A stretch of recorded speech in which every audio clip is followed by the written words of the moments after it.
ఎక్కడైతే జీవనోపాధి దొరకదో, లోకులలో భయము, సిగ్గు, ఉదారత్వము మరియు దానమిచ్చే ప్రవృత్తి ఉండవో, అలాంటి 5 చోట్లను మనిషి తన నివాసానికి ఎంచుకొనకూడదు అని ఆచార్య చాణక్యులు సలహా ఇస్తున్నారు.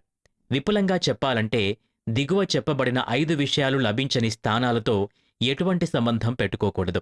ఎక్కడ జీవనోపాధికి వృత్తి వ్యాపారములు దొరకవో, ఎక్కడ ప్రజలలో సిగ్గు, లజ్జల భయము ఉండదో, పరోపకారము చేయగల త్యాగశీలుడు దుర్లభమైన ప్రదేశం, లోకులలో న్యాయ వ్యవస్థ, సమాజాల పట్ల భయం ఉండని ప్రదేశం, ఎక్కడి జనులకైతే దానమివ్వడం అంటే ఏమిటో తెలియదో అక్కడ. అటువంటి ప్రదేశములలో మనిషికి ఎటువంటి గౌరవ సన్మానములు ఉండవు. మరియు అక్కడ బ్రతుకు కఠినంగా ఉంటుంది.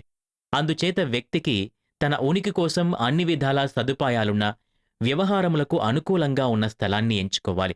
అప్పుడతడు ఒక ఆరోగ్యకరమైన వాతావరణంలో తన కుటుంబంతో పాటు భద్రంగానూ సుఖప్రదంగానూ ఉండగలడు. దైవభక్తి, ఆధ్యాత్మికతలో ప్రజలకు నమ్మకం ఉంటే సమాజాన్ని ఆదరించాలి అన్న భావన ఉంటుంది. చెయ్యరాని పనులు చేయడంలో భయం, బిడియం, సిగ్గు, లజ్జల ప్రమేయం ఉంటుంది. ఒకరికొకరు సాయపడాలన్న పరస్పర త్యాగబుద్ధిని అలరించుకుంటారు. అటువంటి వారు స్వార్థంలో మునిగి చట్టాలను ఉల్లంఘించాలన్న ఆలోచన పెట్టుకోరు. అదేగాక ఇతరులకు సాయపడాలన్న దానశీలతను కలిగి ఉంటారు. స్వభావాన్ని గుర్తించటం సమయం వచ్చినప్పుడు అవుతుంది. జానీయాత్వేషనే భృత్యాన్ బాంధవాన్ వ్యసనా ఆగమే మిత్రం యా అపత్తి కాలేషు భార్యాచ విభవక్షయే. ఆచార్య చాణక్యుడు బంధువుల నైజం టైము వచ్చినప్పుడే తెలుస్తుంది అని ఇలా చెప్పుచున్నారు. ఏదైనా అతి ముఖ్యమైన పని కోసం సేవకుణ్ణి ఎక్కడికైనా పంపిస్తే వాడు చేసుకొచ్చిన పనిని బట్టి వాడి లక్షణాలను తెలుసుకొనుట అవుతుంది. కష్టకాలంలో చుట్టాలను, ఆపద సమయంలో స్నేహితులను, ధన నష్టం వాటిల్లినప్పుడునూ భార్యను తెలుసుకొనుట అవుతుంది. మనిషి సంఘజీవి అన్నది అందరికీ తెలిసిన విషయమే. ఒంటరిగా అతడు ఉండలేడు. తన పనులు నెరవేర్చుకొనుటకు స్నేహితులు, బంధువులు, చెలికాళ్లు మరియు పరిజన్ల అవసరముంటుంది. కాని ఏదైనా కారణవశాత్తు వారు సమయానికి సాయపడకపోతే అతడి బ్రతుకు కష్టమవుతుంది. అందుచేత కష్టకాలంలో సాయపడేవాడే సరైన సేవకుడు. ఆపత్కాలంలో ఆదుకున్నవారు, వ్యసనాల నుండి తప్పించినవారే అసలైన మిత్రులు, చెలికాండ్రు మరియు బంధువులు. ధనాభావ పరిస్థితిలో కూడా సదా తోడుగా ఉండి అన్ని విధాలా సహాయకారిగా, సరైన జీవిత భాగస్వామిగా ఉండేదే భార్య. దీనికి విరుద్ధంగా ఉంటే అతడి జీవితం నిస్సారవంతం.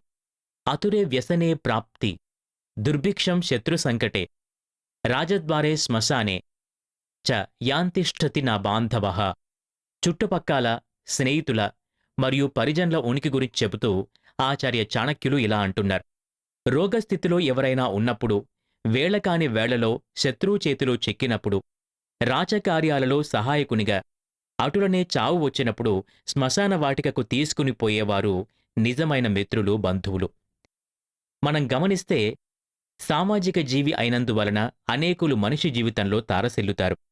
తన లాభం కోసం అటువంటి వ్యక్తులతో కలిసిమెలిసి ఉండగల ఆలోచన పెట్టుకుంటాడు. కాని వారు ఎంతవరకు నిజమైన, సరైన మిత్రులో, ఎంతవరకు అవకాశవాదులో అన్నది తేల్చుకోవటం అనుభవంతోటే అవుతుంది.